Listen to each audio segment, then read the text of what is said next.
Hello, guys. Welcome to the channel. Hope everyone is doing well. Today, we're going to be discussing if Chase Sexton can lock in and perform at the top of his game with this Kawasaki bike. I have a couple of things to point out as well as some questions for you guys towards the end of the video. So let's just get straight into it. I'm sure most of you have seen the footage of him on the new bike, and I think we can all agree he definitely looks great on it. He seems comfortable and he looks speedy. So I'm looking forward to seeing him race this Saturday in Anaheim.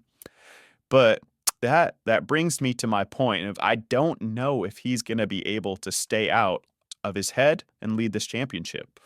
Last year we saw him throw the championship and we could see he was frustrated all season long. We know he wasn't very pleased with the situation at KTM, but I just think a lot of that was on him. Focusing towards A1, he did win last year. We all know there's a lot of pressure coming into this race, so he's 100% capable of winning. And in my next video, I'll be talking about Anaheim 1 predictions, so stay tuned for that. But to add on this pressure of A1, there's also the pressure of him making on a new bike and having a whole new team surrounding him. Another thing I think we really need to watch is early in this season how Chase manages those first 5 to 6 rounds. We've seen it before where he comes out swinging, wins races, looks untouchable, and then one mistake turns into 2 and he's out of the championship. And that's where I think this Kawasaki move could either make or break him.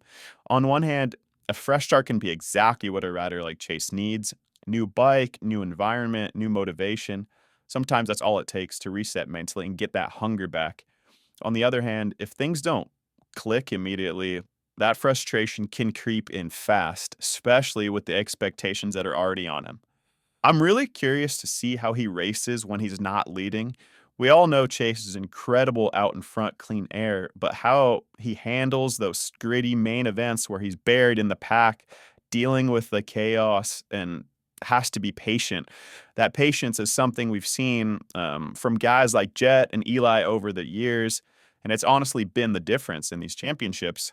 Something else that doesn't get talked about enough is how much this season is about maturity for Chase. He's not the young kid breaking into the class anymore. He's a former champion, a title favorite, and someone every other rider is measuring themselves against. With that comes a totally different level of responsibility and how you race and how you handle things when they don't go your way. Another big factor is confidence. If Chase can stack a few solid results early, not even wins, just consistent podiums, I think that confidence builds and the riding becomes more natural. But if he starts pressing, trying to force wins instead of letting them come to him, that's when we tend to see those costly mistakes. This is where the team around him matters too. Having people in his corner that can calm things down, refocus him after a rough race, and keep the big picture in mind could be huge. Because at the end of the day, one bad night does not end a championship, but letting that bad night snowball absolutely does. And look, I want to be clear, I'm not doubting his talent at all. Chase Sexton, talent-wise, can absolutely win this championship. There's no question about that. This is more about whether he can stay locked in mentally for 17 rounds and trust the process, trust the bike, and trust himself.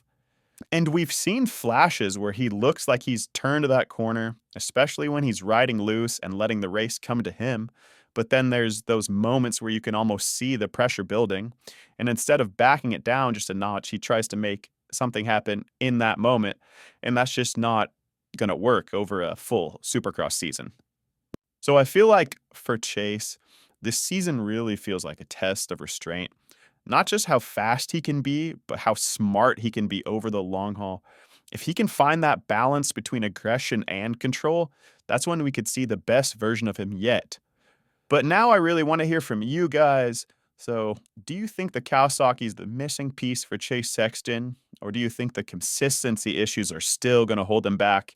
Let me know in the comments. And if you enjoyed this video, be sure to give it a like, guys. Subscribe to the channel and stay tuned for my Anaheim 1 predictions video next. Peace, guys.